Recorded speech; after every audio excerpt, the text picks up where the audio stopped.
우리가 지금까지 했던 3시간에 특히 요한복음 1장 1절에서 18절까지는 사실은 여러분들에게는 이것이 어떻게 느껴질지 모르지만 성경을 연구하는 저의 입장에서는 요한복음 1장의 1절에서 18절까지는 정말 압권입니다.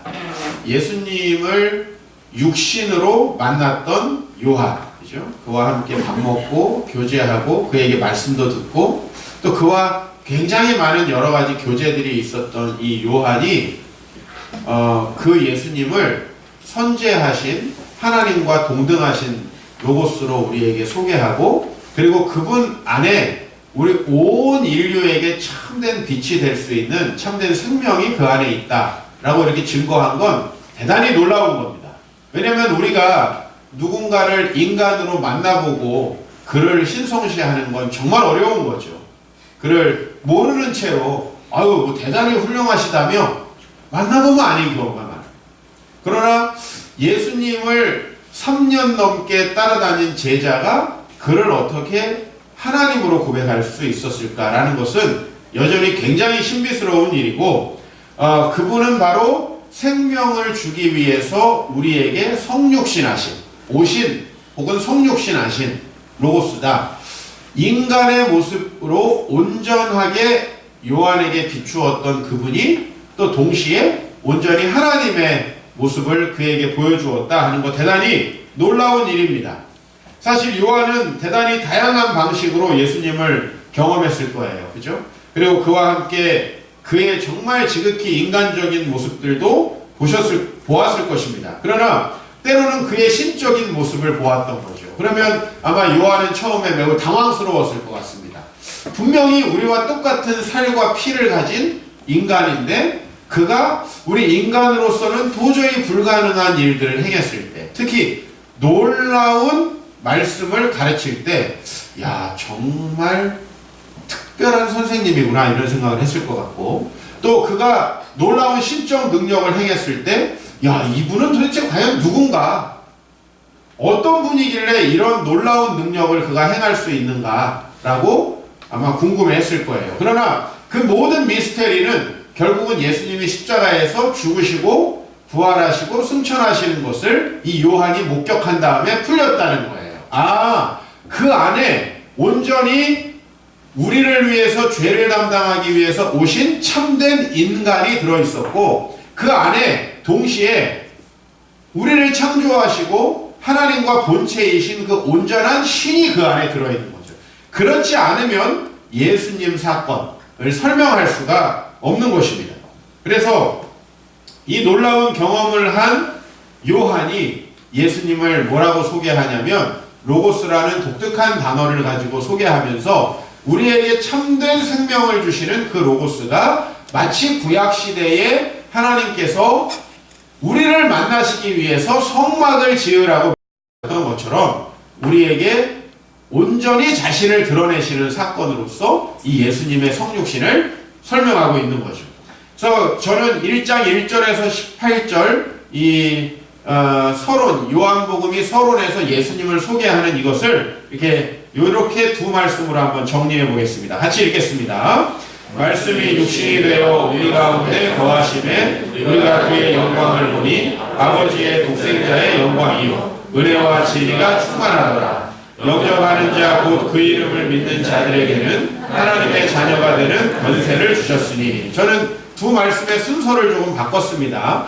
그러나 저는 이렇게 소개되는 것이 이 서론을 잘 이해하는 것이라고 개인적으로 판단을 합니다. 바로 하나님인 로고스가 육신, 우리와 똑같은 몸을 입고 우리 가운데 마치 하나님이 오신 것처럼 오셨는데 그래서 우리는 그 안에서 은혜와 진리의 충만함을 경험하고 이제 우리가 그를 믿고 영접하게 되었을 때 하나님의 자녀가 되어서 과거에 우리가 고아일 때, 즉 하나님의 자녀가 아닐 때 혹은 하나님의 자녀로부터 우리가 벗어나서 세상의 사단의 종으로 살 때와는 전혀 다른 어떤 종류의 생명을 누리게 된다. 그것이 바로 우리가 이제 예수를 믿게 되는 이유가 되겠죠. 그냥 덮어놓고 쉽게 생각해서 우리는 예수를 믿음으로써 정말 우리가 도저히 다른 방식으로는 얻을 수 없는 그 어떤 삶을 얻을 수 있다. 이것이 저와 여러분들에게 참된 소망이 될 것입니다. 자, 그러면 세례 요한에 대해서 우리가 좀 오늘 본문에서 생각을 해봐야 됩니다. 사실은 요한복음 1장은 전체가 세례 요한의 이야기가 골고루 나옵니다. 제가 오늘 여러분들에게 세례 요한의 이야기를 처음으로 좀 자세히 하게 되는 것은 요한의 이야기가 오늘 이 30절에서 29절에서 34절까지에서 가장 압도적으로 우리에게 다가오기 때문이에요. 그러나 사실 요한복음은 1장 6절에서부터 요한이라는 사람을 소개하는데 이 요한은 저자 요한과 동명이인이죠. 동명이인이면서 예수님의 친척이면서 예수님보다 6개월 먼저 태어나서 예수님과 똑같은 설교를 한 사람이에요. 즉 어떻게 보면 요새 표절 논란이 있었다면 예수님은 세례 요한의 설교를 표절했습니다. 왜냐하면 요한이 바로 예수님보다 먼저 와서 예수님을 나타낼 것이라고 했기 때문에 그 요한은 매우 특별한 사람이죠. 인간적으로는 예수님의 친척이면서 영적으로 보면 예수님 앞에 와서 예수님을 드러내는 선지자였던 것입니다. 그 요한을 이 저자인 요한은 이 세례 요한을 예수님을 가장 강력하게 증거하는 증인으로 이 세례 요한을 증인으로 소개하고 있습니다. 1장 6절에 보면 하나님께로부터 보내심을 받은 사람이 있으니 그의 이름은 요한이다. 사실 저와 여러분 모두가 하나님께로부터 보내심을 받은 자이죠. 그러나 각자의 역할들은 다 틀립니다. 특히 세례 요한이 역사적으로 중요한 것은 그가 예수님보다 먼저 와서 예수님을 드러내고 증언하는 역할을 하는 거죠. 저는 하나님이 물론 무한한 지혜를 가지신 분이니까 하나님이 고민하셨다라는 말은 사실은 말이 안 돼요. 그러나 저는 하나님이 만약에 신을 우리 가운데 보내면 사람들이 그 인간을 보고 다시 그를 신으로 유추할 수 있겠느냐 하는 거에 대해서 대단히 고민하셨을 거라고. 그죠? 물론 제가 아주 신인 동양론적 표현이에요. 하나님의 고민과 우리의 고민은 질적으로 다르지만 여러분 생각해 보세요. 하나님이 이렇게 유령의 모습으로 나타났다. 그럼 좀 우리가 믿기 좀 좋겠죠. 그렇죠? 근데 정말 인간, 완전한 인간으로 나타나서 내가 신이다. 이렇게 얘기를 한다면은 그것이 얼마나 당황스러운 방법이냐는 거예요. 그래서 사실은 그러나 우리가 십자가에 대해서 생각할 때 예수님의 성육신에 대해서 생각할 때 이것은 하나님에게 있어서 가장 지혜로운 행동이었다라고 고백하지 않을 수 없죠. 그죠? 하나님은 어떤 다른 방법을 찾을 수가 없고 이 방법이 가장 좋기 때문에 사실은 성육신을 하면 우리가 예수님을 믿기 어렵게 되는 단점이 있어요. 실제로 그것이 유대인들에게 많이 나타났죠. 그리고 실제로 예수님이 죽고 부활하시고 승천하셨는데도 불구하고 예수님을 끝까지 믿지 않는 유대인들도 많았어요. 그 이유는 뭐겠어요? 그가 인간이었기 때문에 그래요. 인간이었기 때문에. 지금 우리 이 시대에도 우리가 그를 참 증거하기 어려운 이유가 뭡니까? 인간이었기 때문에. 그냥 알라처럼 신이라고 하고 이 땅에 전혀 내려온 적이 없다면 오히려 증거하기가 쉬울 수 있어요. 그러나 우리가 예수님을 잘 이해하지 못할 때 그것은 예수님의 인간이었다는 사실이 우리에게 오히려 복음의 진보에 도움이 되지 않아요. 그러나 여러분이 오늘까지 이 말씀을 볼 때에 그 예수님이 인간이었어야만 했고요. 그리고 그가 인간으로서 우리에게 분명히 하나님의 영광을 드러내주고 있다는 사실. 그래서 여러분이 이 예수님을 통해서 보이지 않는 하나님을 알 수 있다는 것을 요한이 이야기를 합니다.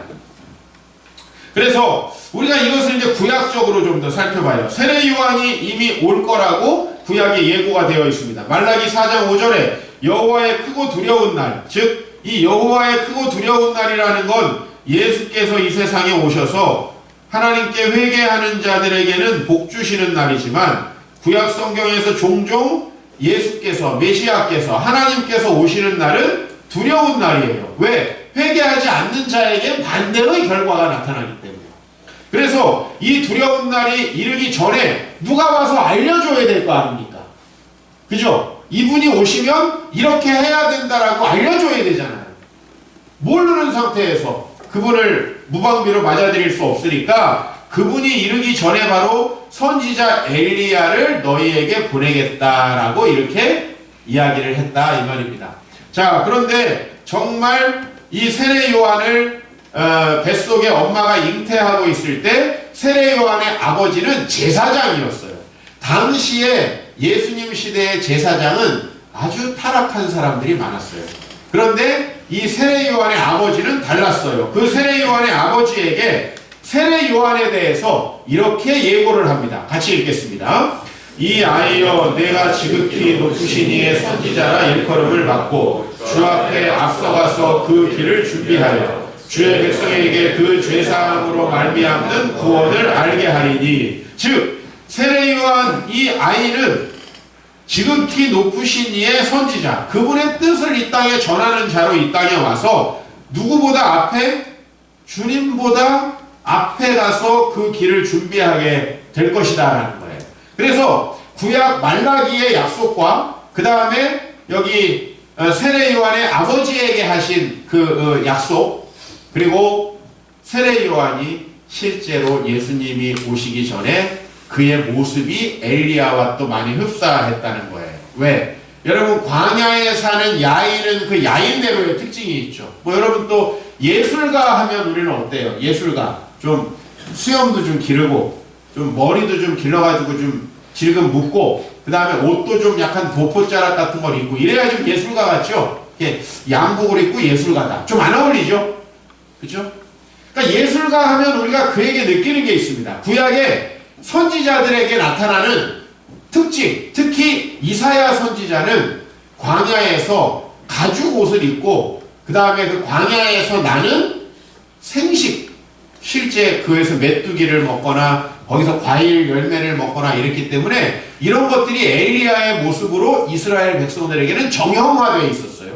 그런데 정말 그와 굉장히 닮은 선지자가 요단강에서 회개를 전파하며 세례를 주고 있는 것이죠. 그래서 그가 바로 요단강에 가게 돼요. 그래서 요단강 부근에서 죄사함을 받아라. 그렇게 되기 위해서는 너희들이 회개해야 된다 하면서 요한이 전했던 메시지는 회개하라, 천국이 가까웠다. 거꾸로 말하면 하나님의 나라가 가까웠으니 회개하라. 이 설교를 했다는 것입니다. 그런데 이제 이 설교를 한참 하고 있는 중에 예수님이 나중에 장차 표절할 이 설교를 많이 하고 계시는 동안에 누가 예수님에게 오게 되었느냐? 바로 예수님이 오게 됐다는 거예요. 오늘 본문에 예수님이 그에게 세례를 받으러 오는 거예요. 네, 전에 그런 기억이 납니다. 우리 이정훈 형제하고 제가 재밌는 기억이 많은데 전에 몽골에 같이 갔습니다. 우리 형제님. 근데 이 얘기를 아는 몇몇 분들도 계세요. 우리가 몽골에 갈 때 이제 성경만 가르치면 재미없잖아요. 그러니까 이제 저는 설교 말씀을 준비해가지고 가고 우리 형제분들은 한국의 문화를 하나씩 이렇게 나름 소개하겠다고 해서 뭐 어떤 분들은 이제 때로는 연을 만들 재료를 좀 사가기도 하고 뭐 이렇게 했어요. 근데 그때 이제 우리 정은 형제는 목공을 준비하고 가겠다. 한국 사람들이 이렇게 뭐 서랍을 만들고 있는 조그만 서랍을 만드는 걸 준비해 갖고 갔는데 하필 그때 교회에 목수가 오신 거예요. 진짜 목수가 오신 거예요. 이게 무슨 재능이 좋은 사람이 아니라 진짜 목수로 직업을 하신. 그래서 그 형제가 관심 있는 대로 가라니까 정은 형제한테 갔어요. 그 형제가 사실은 딴 걸 배우러 갔으면 딴 거에 문외한이었을 텐데 정은 형제 매우 당황하던 생각이 납니다. 정은 형제는 전혀 모르고 그냥 대충 배워서 가서 아는 척 하려고 간 건데 저는 오늘 세례 요한이 그 느낌이었을 거라고 생각합니다. 예수님이 왔을 때 이건 뭐지? 뭔가 내가 죄사함을 받아야 될 것 같은 이 느낌은 뭐지? 분명히 세례 요한에게 온 사람들 중에서는 세례 요한이나 바리새인이나 사두개인들처럼 아주 속에 죄가 가득하면서 회개도 안 하면서 그냥 종교적인 의식을 가지고 저도 사실 이게 목사기 때문에 많이 느끼거든요. 이거 뭐 느낀다 그러면 이게 이때부터 이상하게 가는 건데 좀 느껴지는 게 있어요. 누군가는 조금 진실한 마음으로 뭘 배우러 오는 사람도 있고 어떤 사람들은 뭘 교회에 이용하려고 오는 사람도 있어요. 근데 제가 이제 왜 이런 느낌들이 축적이 되냐면 당하잖아요. 제가 20년 동안 당해온 게 있어요. 한 번은 어떤 정말 정숙하게 차려입고 세상 교회 잘 다니게 생긴 자매님이 새로 왔어요. 그래서 얼마나 공손하게 새가족들이 끝나고 잘 인사하고 안 가잖아요. 인사하고 가시고 너무나 공손하게 사주를 딱 나오시더라고요. 그래서 야 이거 뭐 새가족으로 정착시킬 필요도 없네. 그런데 사주가 딱 끝나니까 저에게 뭐 부탁을 하나 하시더라고요. 학교에 자기가 임용이 돼야 되는데 추천서가 필요하대요. 정성껏 써줬죠. 그날 이후로 지금까지 못 봤어요. 네. 얼굴은 대충 기억이 나요. 근데 이름도 기억이 안 나고 그날 이후로 지금 뭐 십몇 년이 됐습니다. 제가 부목사 시절로. 왜 온 거예요? 그것 때문에 온 거예요. 그래서 4년 동안 열심히 인사했던 거예요. 근데 이런 게 축적이 되면은 그 비슷한 이미지를 가지고 나한테 인사하는 사람들에 대해서 비슷한 느낌을 갖게 돼요. 여러분 사실 세례 요한은 많은 사람들에게 하나님의 말씀을 전하는 사람입니다. 뭐 저보다는 영적인 감수성이 훨씬 더 뛰어났을 테니까 말이에요. 이 세례 요한이 요단강에서 세례를 주고 있습니다. 어떤 사람들은 참 사회에서 하층으로 고생을 하면서 살지만 참 진실한 마음으로 주님 앞에 나오는 사람도 있었을 것이고요. 그죠? 어떤 사람들은 사회에 상류층을 형성하고 소위 바리새인이라는 이름을 듣는데 여기 뭐 하는가 한번 그죠? 이렇게 오는 사람도 있을 거고요. 또 있었을 거고요. 또 어떤 사람은 아이고 뭐 다른 사람이 다 받으니 나도 가서 뭐 좀 은혜 받았다라고 하자라고 가서 머리만 디미는 그런 사람도 있었을 것입니다. 실제로 바리새인과 사두개인들이 사도 세례 요한에게 갔다가 이 영적인 감수성에 대박으로 욕을 먹게 되죠. 그죠? 우리 보통 짐승에다 비유하는데 뱀새끼, 뱀에다 비유를 해가지고 욕을 했다 이 말입니다. 세례 요한이 이런 영적인 감수성을 가지고 있는데 그에게 어떤 예수님이 오신다면 나타나는 어떤 현상에 대한 하나님의 느낌이 있었어요. 그게 뭐냐면 야 너가 이렇게 세례를 주는데 정말 성령이 그에게 임하는 것 같은 어떤 느낌이 든다면 그는 바로 내가 보낸 자다 라는 것을 하나님이 느낌을 주셨는데 그런 정말 이거는 내가 설교를 해서 내가 말씀을 전할 게 아니고 나에게 오히려 그 말씀을 원래 주셨던 분인 것 같은 그 분이 본인 앞에 서시게 된 거죠. 그런데 놀라운 것은 뭐냐면 요한이 미리 준비했는지 나는 이것은 하나님이 영적으로 주신 직관이라고 보는데요. 그분에게 뭐라고 이야기를 하게 됩니까? 따라합시다. 세상 죄를 지고 가는 하나님의 어린 양이로다. 그 예수님을 보고 세례를 받으러 나온 예수님을 보고 보라 세상 죄를 지고 가는 하나님의 어린 양이로다 하면서 그분을 높이게 됩니다. 오늘 그 요한의 증거를 우리가 좀 살펴보아야 합니다. 그래서 이제 이 증언을 따라서 우리는 두 가지로 좀 나누겠어요. 세상 죄를 지고 가는 하나님의 어린 양인데 첫 번째 세상 죄를 지고 간다라는 말의 의미를 좀 생각해 보도록 하겠습니다. 여러분 사실은 저와 여러분들 교회 왜 오십니까? 왜 오십니까? 저는 참 복된 인생, 행복한 인생 살려고 교회에 옵니다. 지금도 마찬가지입니다. 복된 인생, 행복한 인생. 내가 만약에 예수님이 없었는데 죽은 다음에 천국 못 갈 것만 걱정이 됐다면 난 교회 안 왔을 것 같아요. 아니 내가 사는 건 별 문제 없는데 죽은 다음만 문제다라고 하면 저는 지금 교회 안 다니고 있을 겁니다. 계산이 빠른 놈이니까 언제쯤 교회에 오면 될까요? 일단 멀쩡하다면 80살 이후에 그 다음에 중간에 좀 우리 반석 형제처럼 몸이 조금 골골하다 그러면은 이제 조금 가끔 왔다 갔다 해야 되겠죠. 그러나 뭐 사지육신 멀쩡한데 교회 올 이유는 없죠. 저는 사실은 제 실존의 문제들이 해결되지 않기 때문에 교회에 옵니다. 행복하게 살고 싶고 정말 정결하게 살고 싶고 세상적으로 말하면 좀 윤리적으로 살고 싶은 마음이 제 안에 있습니다.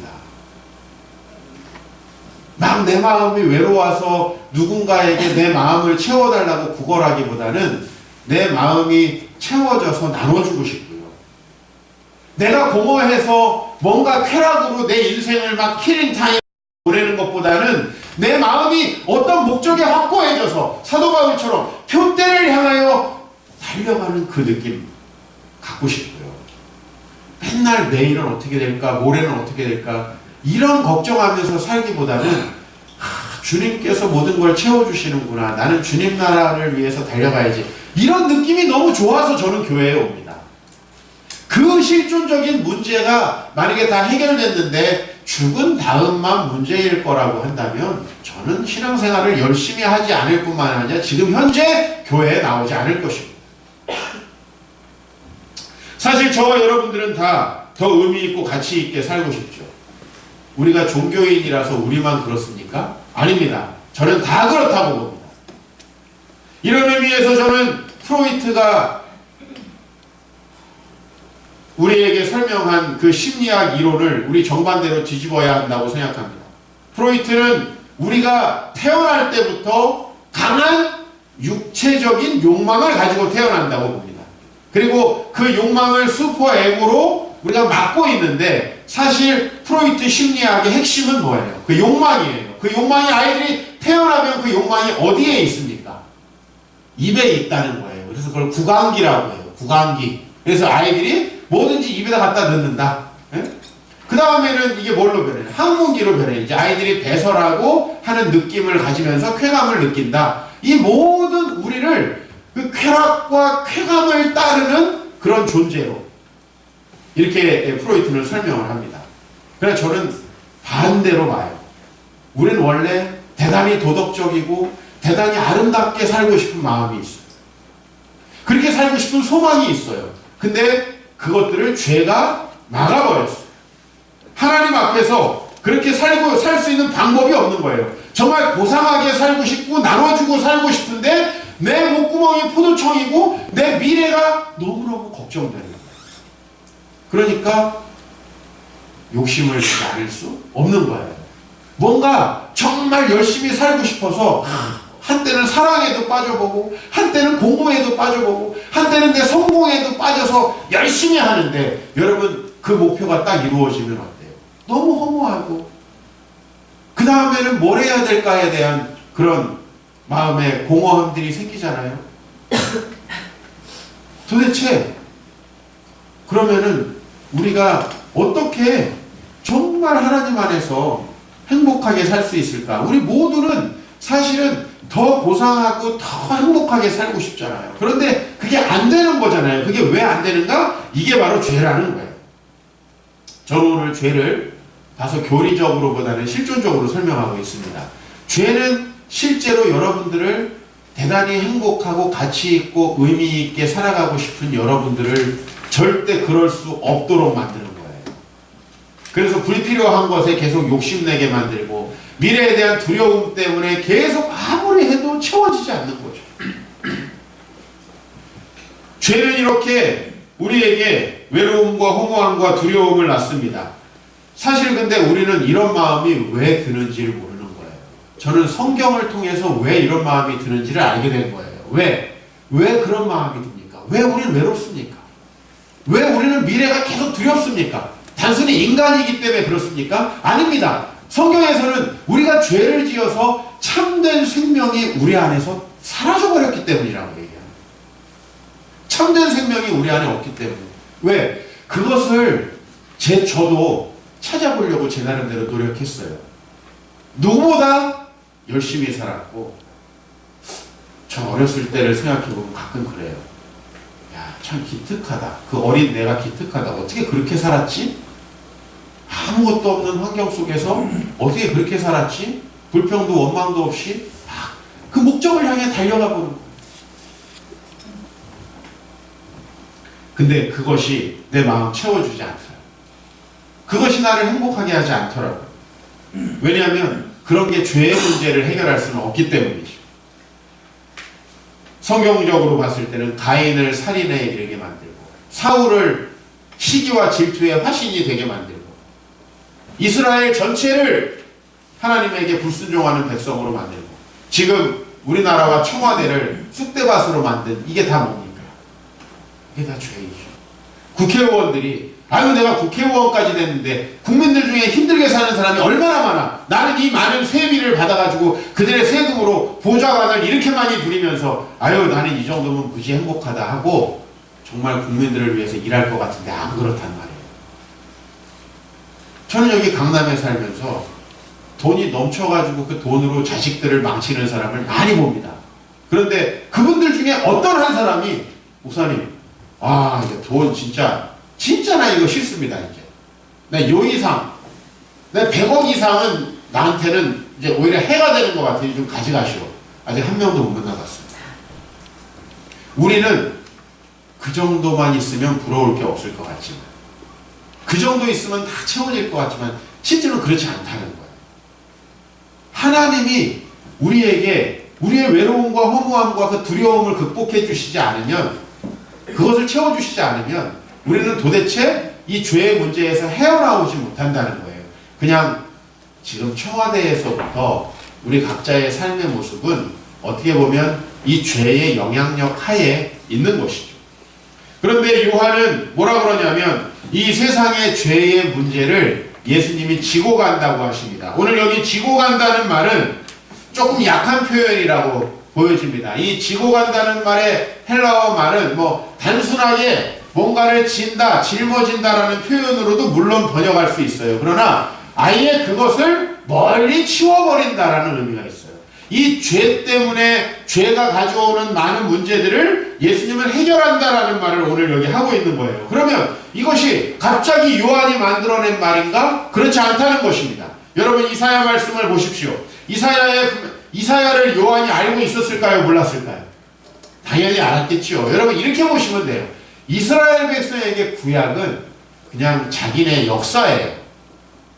그걸 모를 수가 없는 거예요.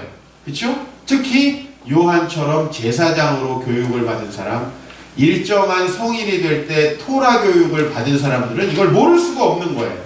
이스라엘 백성들은 다 알아요. 이사야를 알아요. 근데 이사야가 이미 뭐라 그랬냐면 여호와께서는 우리 모두의 죄악을 누구에게? 바로 그 하나님께서 보낼 그에게 담당시켰다라고 이야기를 하고 있어요. 또 예레미야 선지자는 뭐라고 합니까? 내가 그들의 악행을 사하고 다시는 그 죄를 기억하지 않을 것이다. 분명히 선지자들은 어떤 메시아가 와서 이룰 새 언약의 때에 하나님께서 그 죄의 문제를 해결할 걸로 봤어요. 예? 근데 요한이 그걸 해결할 분으로서의 예수 그리스도를 만나게 된 거예요. 그래서 이것은 어느 날 갑자기 나온 말이 아니에요. 그러면 이 죄를 제거하는 방식은 두 가지가 있습니다. 첫 번째로는 여러분이 죄 때문에 생기는 이 죄의 책임을 면해야 돼요. 자, 이미 지은 걸 어떡할 거예요? 그리고 사실 우리는 앞으로도 그 죄로부터 완전 자유할 수 없단 말이에요. 이 죄를 누가 책임질 거냐 하는 문제예요. 그거에 대해서 오늘 예수님이 뭐라고 하셨냐면 예수님은 인자가 온 것은 자기 목숨을 많은 사람의 대속물로 주려 한다라고 말씀하셨어요. 즉 예수님은 자기의 죽음에 대해서 이야기하시면서 그것은 누군가의 죄를 대신 속하는 죽음이라고 하는 거죠. 여러분 그래서 성육신은 필수적으로 필요한 거예요. 왜냐하면 우리가 우리 죄를 사할 수 있다면 성육신은 필요 없습니다. 그러나 우리가 누구의 죄를 대신 집니까? 그죠? 내가 이를테면 우리 상조 형제의 죄를 대신 진다. 그러면 하늘에서 이렇게 할 거예요. 야, 아직 네 것도 다 못 갚았어. 네가 누굴 위해서 죽는다는 거예요? 네 빚도 못 갚았는데. 이렇게 얘기를 할 겁니다. 그죠? 우리가 아니 자기도 무슨 공부도 안 하면서 내가 가르쳐 줄게. 그럼 뭐라 그래요? 아, 너나 똑바로 해. 그렇게 얘기하죠.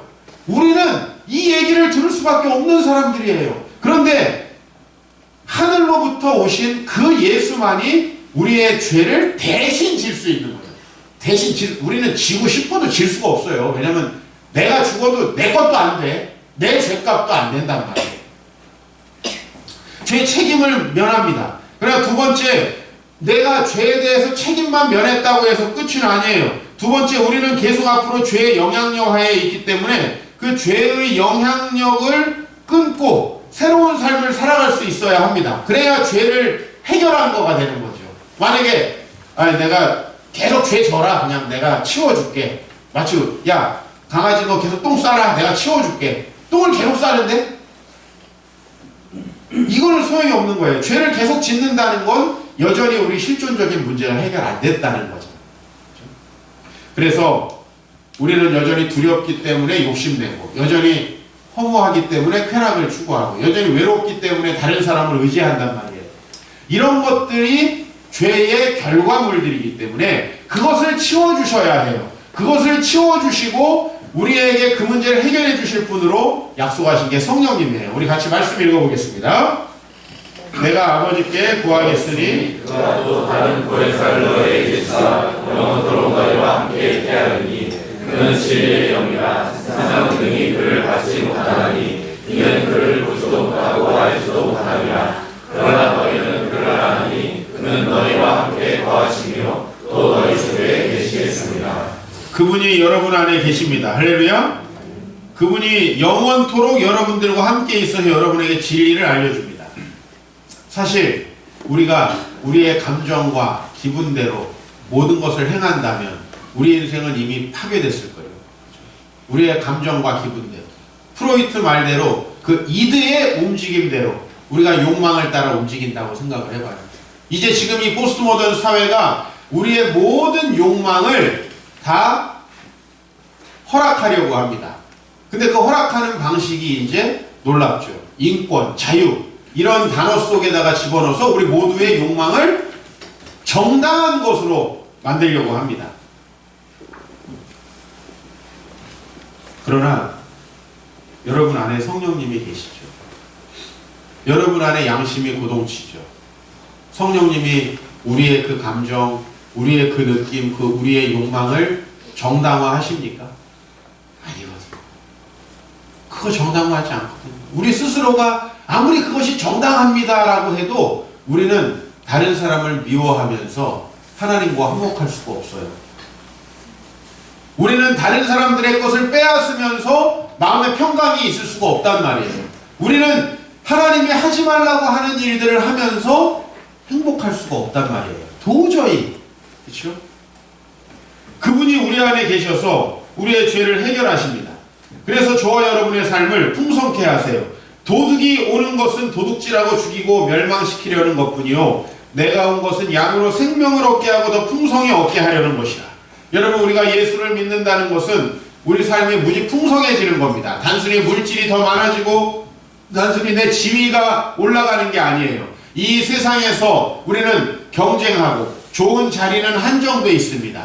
우리가 예수를 잘 믿어도 우리에게 좋은 자리가 오지 않을 수 있습니다. 소위 내가 열심히 예수님을 따르면 좋은 자리를 주신다. 이걸 이제 고지론이라고 하거든요. 고지론. 이건 잘못됐다라는 것이 이미 다 드러났어요. 왜? 모든 사람이 어떻게 고지에 올라갑니까? 그리고 기독교인으로서 고지를 점령했다라고 소위 우리가 평가했던 사람들이 얼마나 기독교를 더럽히고 실제로는 주님이 높이신 게 아니라는 걸 증거하고 있는지 몰라요. 저는 오늘 여러분에게 솔직히 이야기합니다. 우리가 예수를 믿어서 이런 건 있을 수 있어요. 난 성도들한테 들은 간증. 목사님, 유흥비가 줄어가지고 저축을 더 하고 있습니다. 그 얘기는 제가 들은 적 있습니다. 이건 실제적으로 가능할 것 같아요. 왜? 내가 외롭고 허무해서 사용하는 유흥비가 줄어드니까. 그죠? 그러면 그 정도의 저축을 내가 더 한다는 얘기는 내가 좀 우리 성도님들에게 들어본 적이 있습니다. 목사님, 이 교회를 다니니까 돈 쓸 시간이 없어요. 근데 그것도 맞는 것 같아요. 예. 교회를 다니다 보니까 막 쇼핑할 시간이 없어요. 그런 걸 봐야 뭐 욕심이 생길 텐데 별로 욕심이 안 생겨요. 그런 면은 있을 것 같아요. 그러나 여러분이 단순히 예수를 믿으면 뭐 돈이 풍성해지고 막 지위가 높아지고 이런 식으로 예수를 이해한다면 아마 여러분들에게 예수는 여전히 반쪽짜리 복음일 거라고 생각합니다. 그게 아니라 하나님의 참된 생명이 여러분 안에 있어서 여러분은 죄로부터 자유해지고 하나님이 주시는 마음으로 세상을 바라보면서 정말 참된 인간으로서의 인간성을 구현하면서 살아갈 수 있게 된다고 하는 것이죠. 그분을 그래서 세례 요한은 이제 하나님의 어린 양이라고 우리를 소개합니다. 예수를 양이라고 소개하다니요. 이건 그냥 웃기는 거예요. 그러나 왜 예수님을 그냥 양도 아니고 어린 양이냐? 여러분이 오늘 요한이 얘기하는 어린 양은 little sheep이 아니에요. 이 어린 양이라는 단어는 헬라어에 따로 존재합니다. 한 단어로 되어 있어요. 어린 양, 두 단어가 아니고 어린 양을 의미하는 단어가 따로 있어요. 근데 이 어린 양을 의미하는 단어는 성경 속에서 주로 하나님께 희생제사로 드려지는 그 양을 의미해요. 아시겠죠? 그러니까 성에 양이 얼마나 많이 나옵니까? 우리를 하나님의 양이라고 하잖아요.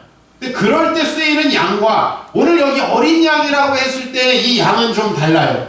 이 어린 양은 그 어린 양의 피로 된 것이라. 그래서 예수님을 제물로다가 설명할 때 쓰는 표현이다라고 하는 거예요. 이게 신약 성경에 몇 번 나오지 않아요. 자, 오늘 이렇게 얘기를 해요. 요한이.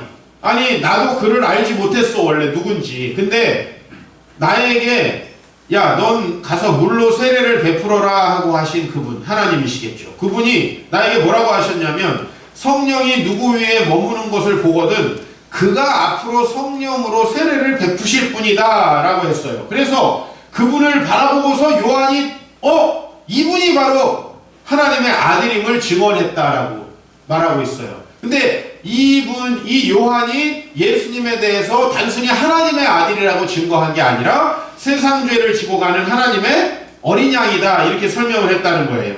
자, 그러면 우리가 구약적인 배경을 봐야 돼요. 왜? 요한이 어떤 의미로 이 얘기를 했는가? 요한은 바로 이런 의미로 한 거예요. 먼저는 유월절입니다. 여러분, 유월절에 어떤 일이 있었습니까?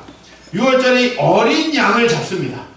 어린 양을 잡아서 이 양의 피를 바름으로 이스라엘 백성들은 자신들의 믿음을 표현했어요. 그리고 자신들에게 주어질 재앙이 미치지 않았지요. 바로 이것을 요한은 기억하고 있습니다. 그리고 레위기에 보면 만약에 우리 속죄, 죄를 사는 제물을 드릴 때는 뭘 드려야 돼요? 어린 양을 드려야 돼요. 이것을 알고 있는데 실제로 선지자는 이 이미지를 결합합니다. 예수님께. 그래서 여기 메시아를 설명하는 이 메시아를 설명하는 자신의 이 말씀에서 그가 곤욕을 당하여 괴로울 때에도 입을 열지 아니하였는데 그가 입을 열지 않는 이것을 마치 뭘로 표현했냐면 도수장으로 끌려가는 어린 양과 같고 털 깎는 자 앞에서 잠잠한 양 같다라고 얘기하고 있어요. 즉 예수님이 후에 고난당하시고 십자가에 죽으실 때 그의 모습은 마치 뭐 같다? 구약시대의 유월절에 드려졌던 양, 희생 제물을 위해서 드려졌던 그 양과 같을 것이라고 이렇게 소개를 하고 있어요. 자, 요한은 이 이미지에서 벗어나지 않고 있습니다. 바로 그 구약의 이미지를 차용해서 예수님을 설명하고 있고, 심지어 이 요한은 후에 하늘 보좌에 있는 하나님, 그리고 이 보좌 옆에 계신 분으로서 어린 양이 있다고 해요. 근데 이 분은 일찍이 뭐 했어요? 죽임을 당했어요. 즉 그 양이라는 이미지와 죽음이라는 이미지는 예수님에게서 뭘 연상시키냐면은 예수님이 바로 우리의 모든 죄를 짊어지고 그 죄의 문제를 해결하실 온전한 희생 제사였다라는 이미지를 만들어냅니다. 이것이 요한의 천재적인 영적인 영감이라는 것입니다. 이 하나님의 어린 양이라고, 세상 죄를 지고 가는 하나님의 어린 양이라는 것은 여러분들에게 얼마나 큰 소망이 되는지 모릅니다. 이것은 어느 날 갑자기 요한이 한 얘기가 아니고 이미 구약의 선지자들이 풍성하게 그것을 우리에게 예고하고 있고, 그리고 구약에 예표하신 대로 예수님은 정말 죽으셨다가 살아나신 양이셨고, 그래서 우리는 그 양이 우리의 죄를 대신한다는 것을 알고 있어요. 이미 구약을 통해서. 양, 그 희생제물이 우리의 죄를 대신하는데 온전히 그분이 여러분의 죄를 대신합니다. 여러분, 죄의 문제 때문에 사실 우리의 모든 문제가 생기는 거잖아요. 그렇죠? 우리의 상처, 아픔, 분노의 모든 감정들, 내가 다른 사람과 관계가 좋지 않은 것들, 그 모든 것들이 그 사람의 죄든 내 죄든 간에 어쨌든 이건 죄로부터 발생하는 거잖아요. 여러분, 제가 오늘 이게 어떻게 해결된다 라고 여러분에게 다 설명드릴 수 없지만 어쨌든 여러분, 앞으로 우리가 예수를 믿게 되면, 그 예수를 올바로 알게 되면 이 모든 것에서 진전이 될 거라고 하는 거예요. 이 모든 것에서 우리는 더 나아지게 될 거라고 하는 거예요. 그게 바로 우리가 앞으로 누리게 될 생명이라는 것에 대해서 우리가 조금씩 알게 될 수 있는 경험이라는 거예요. 그 생명이, 이 생명이 도대체 뭐냐? 여전히 모르겠다라고 하시는 분들이 있어요. 글쎄, 이건 제가 앞으로도 계속 노력을 하겠지만 우리가 이 실체를 온전히 알기 위해서는, 생명이 무엇인지를 온전히 알기 위해서는 작은 경험들이 필요할 것 같습니다. 살아있는 것 같은 그 느낌, 내가 참된 인간으로서의 삶을 살고 있는 것 같은 그러한 체험들이 여러분에게 있기를 바랍니다. 여러분, 우리는 풍성한 삶이 필요합니다. 진정한 생명이 필요합니다. 그 생명은 인류의 죄가 가로막고 있는데 그 죄를 치워버리고 그 죄를 대신하여 죽으시고 그 죄를 대신하여 죽으신 예수를 믿는 자들에게 보내실 성령을 통해서 우리를 온전케 하실 그 예수님께서 여러분에게 참된 생명을 부여한다라고 하는 것이에요. 그러므로 여러분, 어떤 상황에서도 우리 소망을 갖게 되기를 바랍니다. 우리는 이번 정권을 통해서 정권, 또 위정자들, 또 우리 교육 공무원을 통해서 이전에 벌써 이 정권에서 나타났던 몇 번의 이 수저 계급론이니 또 우리가 개 돼지 발언이니를 통해서 사실 우리 국민들 상처 많이 받았습니다. 그리고 여러분, 되어지는 현실이 어때요? 이제 정말 부모님께 많은 돈을 받지 않는 사람, 이 유산 받지 않은 사람은 이제 정말 흙수저들은 살 수가 없구나, 그런 생각이 들지요. 그러나 우리를 그런 생각이 들도록 만드는 그 사람들을 향해서 하나님은 싸우고 계신다는 사실을 우리는 또한 경험하고 있습니다. 어떤 사람들이 지금 광화문 집회를 가지고 일부 북한의 지령을 받아가지고 지금 선동을 받아가지고 사람들이 모이고 있다라고 얘기하는데요. 제가 광화문에 가봤습니다, 솔직히. 했더니 정신이 좀 이상한 사람도 가끔 있어요. 피켓 들고 돌아다니면서 이참에 내 얘기 좀 해보자 그래가지고 말도 안 되는 거 이렇게 문구로 써가지고 돌아다니는 사람들이 있습니다. 딱 봐도 이건 우리와 같은 세계에 존재하지 않는구나라는 걸 알 수 있어요. 표정을 보면. 그리고 아주 일부 이 사회에 정말 불만을 가지고 이 사회를 근본부터 뒤엎고 프롤레타리아 혁명을 하자, 이런 사람도 가끔 돌아다니더라고요. 인정합니다. 그러나 내 주위에 있는 모든 사람들 그냥 다른 거 하나 없어요. 그들의 종교와 그들의 신념과 상관없이 이렇게 불의하고 부패한 권력은 우리가 회수해야 된다라는 아주 단순한 신념이에요. 앞에 나와가지고 우리는 대통령에 대해서 항의하러 나왔는데 재벌이 어떻고 무슨 한일 군사협정이 어쩌고 그러면 사람들의 반응이 별로야. 내가 그래서 다 들어봤어. 근데 대통령의 불의함에 대해서 항의하자고 할 때는 촛불이 하나가 되더라고요. 왜 모였겠습니까? 불의함에 대해서. 월요일날 이 엄중한 시기에 대구에 갔다 왔습니다. 말 한마디가 살 떨리더라고요. 그 보수적인 양반들 앞에서.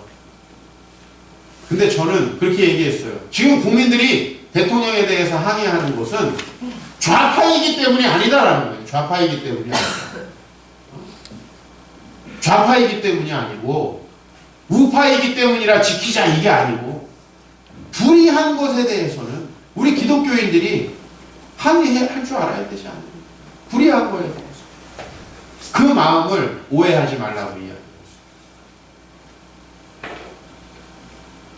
하나님은 이 시대에 또 악을 드러내고 싸우고 계신다는 것.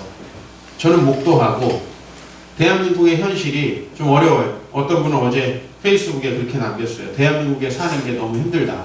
토요일마다 이게 뭔 짓이냐. 그래서 광화문에 가는 자기의 입장을 표명했어요. 여러분이 가시던 안 가시던 간에 우리 마음은 하나라고 봅니다. 우리는 소망이 필요합니다. 참된 소망이 필요합니다. 그러나 우리가 지금 이 세상 가운데서 그 소망을 발견하기 어렵기 때문에 우리는 죄와 불의와 악이 좀 사라져야 된다고 믿습니다. 이것은 아주 단순한 마음이에요. 그리고 우리는 그 일을 우리 안에서 이루실 분이 예수라고 믿습니다. 여러분, 예수께서 우리 안에 참으로 역사하실 때 저와 여러분의 삶이 더 행복해지리라 믿습니다. 더 하나님께서 큰 소망으로 여러분의 삶을 채우시리라 믿습니다. 세상의 위정자들의 죄와 악은 하나님께서 계속해서 드러내시고 심판하시리라 믿습니다. 그리고 저와 여러분들 정말 하나님 안에서 여전히 소망을 가지고 그분을 믿고 그분을 믿는 자는 죄로 인해 생긴 모든 문제로부터 해결된다는 사실을 우리 믿고 소망 가운데 살아가시길 주의 이름으로 축원합니다.